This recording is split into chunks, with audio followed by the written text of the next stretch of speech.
मैं आपको बताऊंगा भारत के राष्ट्रपति की शक्तियों के बारे में, जो भारत के राष्ट्रपति के अधीन होती हैं, निहित होती हैं और राष्ट्रपति उनका इस्तेमाल करते हैं। मैं आपको राष्ट्रपति की वो शक्तियां बताऊंगा जिनसे वो राष्ट्र का कार्यभार उठाता एवं चलाता है। तो आप सभी से मेरी एक विनती है कि आप साथ के साथ नोट्स बनाते हुए चलें, जिससे आपको कंफ्यूजन बिल्कुल ना हो।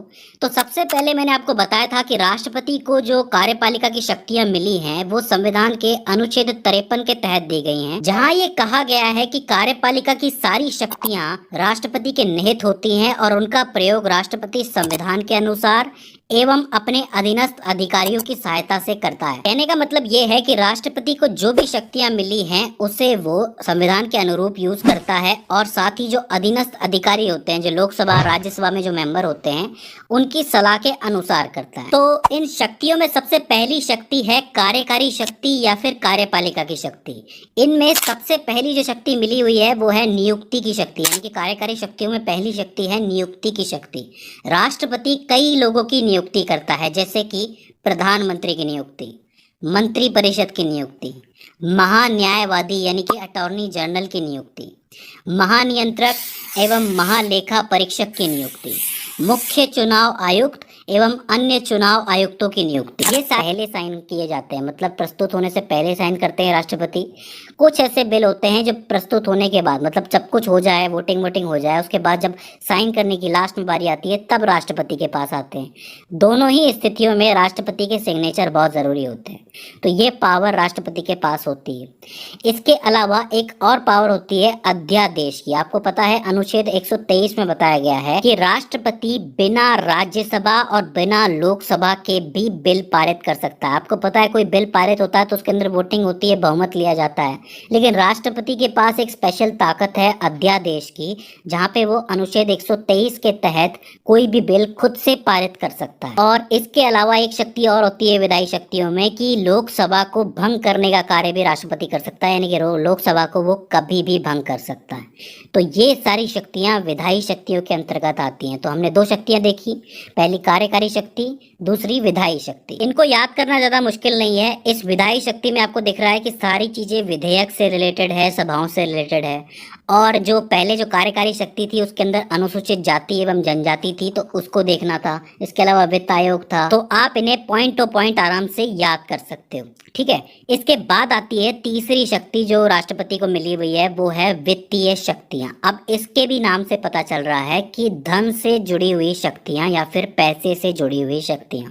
अब राष्ट्रपति को क्या क्या शक्तियां हैं धन से जुड़ी हुई?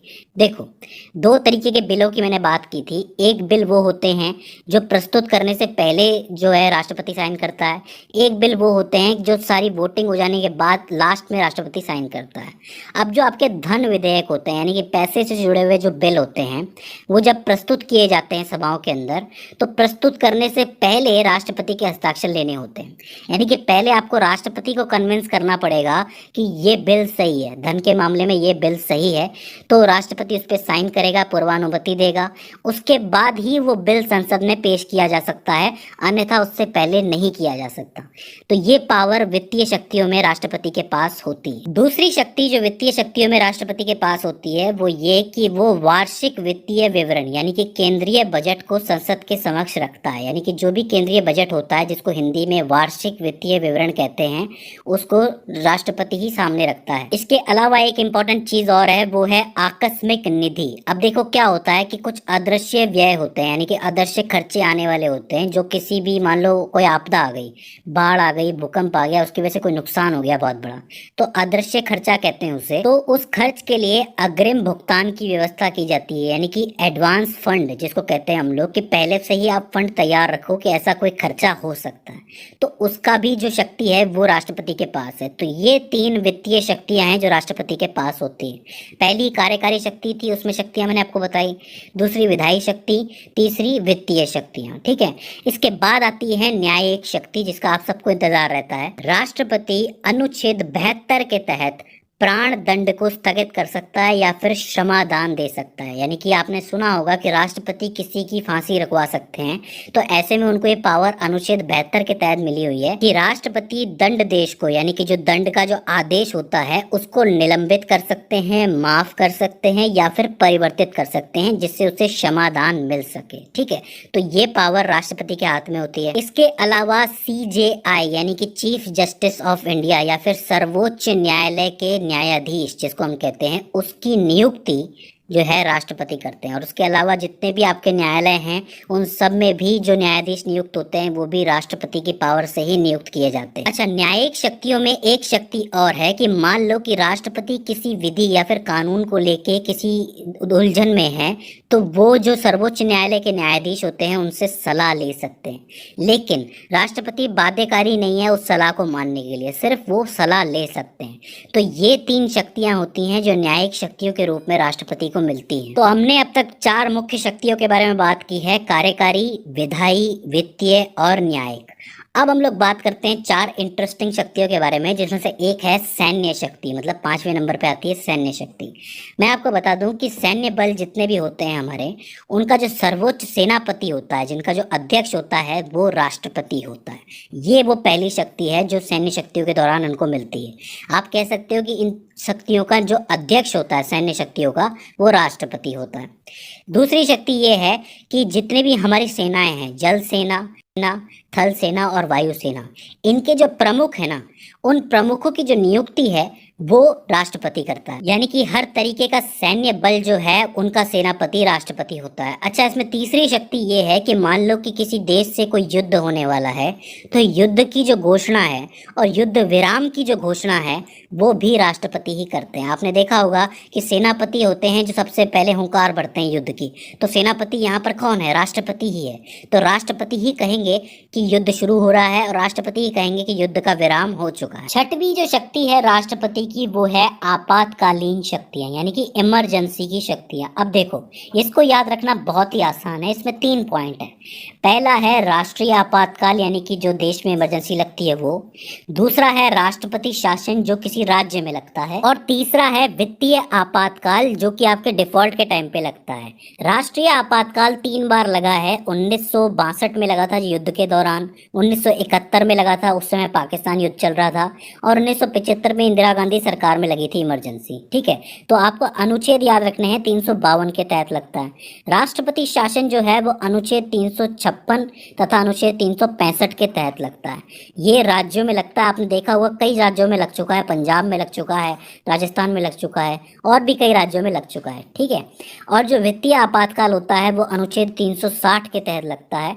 उसमें ये होता है कि कोई राज्य है या फिर इवन देश भी है, उसमें फाइनेंशियल स्थिति बहुत ज़्यादा खराब हो गई है, तो उस दौरान वित्तीय आपातकाल लगाना पड़ता है। तो इन तीनों आपातकालों की शक्तियां राष्ट्रपति के पास होती हैं। इसके बाद आता है 7वें नंबर की शक्ति, और ये बड़ी इंपॉर्टेंट शक्ति है राष्ट्रपति की। इसको हम कहते हैं वीटो शक्ति।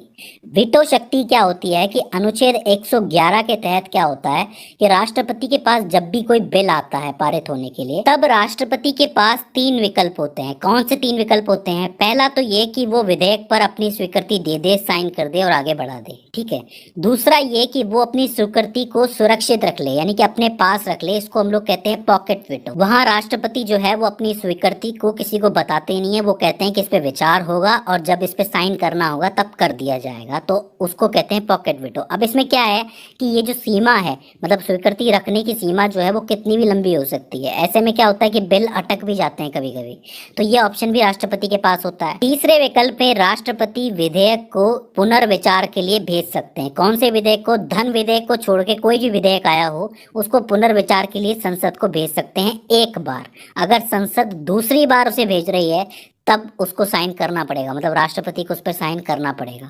तो इन 3 ऑप्शंस को, इन 3 विकल्पों को ही वीटो शक्ति कहा जाता है। अब देखो, कभी कभी ये प्रश्न पूछा जाता है कि राष्ट्रपति को ये वीटो शक्ति दी क्यों गई है। तो देखो, उसके कुछ एक कारण है। पहला कारण तो ये है कि संसद को जल्दबाजी और सही ढंग से विचार न किए गए विधान बनाने से रोकना। कभी कभी क्या होता है कि जल्दबाजी में बहुत से विधेयक पास करवाने की कोशिश की जाती है, तो उसको रोकने के लिए भी कभी कभी राष्ट्रपति जानबूझ के इस चीज़ को इस्तेमाल करते हैं। और दूसरा कारण ये है कि कोई असंवैधानिक विधान पारित ना हो जाए, तो उसको रोकने के लिए भी ये शक्ति दी हुई है राष्ट्रपति को। तो राष्ट्रपति को कभी कभी स्वयं विचार करके इसको रोकना होता है, शक्ति का इस्तेमाल करना होता है। इसके बाद हमारी लिस्ट की आखिरी जो शक्ति है राष्ट्रपति की, वो है कूटनीतिक शक्ति। इसमें क्या होता है, देखो, अंतरराष्ट्रीय संधियां जो होती हैं, जो समझौते होते हैं, वो राष्ट्रपति के नाम पर ही किए जाते हैं। जैसे आप देखते हो कि प्रधानमंत्री किसी दूसरे देश जाते हैं, वहां पर वो कोई चीज साइन करते हैं, किसी समझौते से किसी संधि पर साइन करते हैं, तो वो एक्चुअली प्रधानमंत्री कर तो रहे हैं, लेकिन ये सब कुछ राष्ट्रपति के नाम पे हो रहा है। इसके अलावा अंतरराष्ट्रीय मंचों पर राष्ट्रपति ही होता है जो भारत का प्रतिनिधित्व करता है, और जैसे राजदूत होते हैं दूसरे देशों में, उनको राष्ट्रपति ही भेजता है, और दूसरे देशों के जो राजदूत आते हैं उनका स्वागत भी राष्ट्रपति ही करता है। तो ये जितनी भी कूटनीतिक शक्तियां हैं, ये सभी राष्ट्रपति के अधीन आती हैं। तो दोस्तों, हमारी लिस्ट की ये हैं 8 शक्तियां जो राष्ट्रपति को मिली हुई हैं। ये सारी शक्तियां इंपॉर्टेंट है। इनमें से ज्यादातर शक्तियों का इस्तेमाल राष्ट्रपति सलाह पे करता है। किसकी सलाह?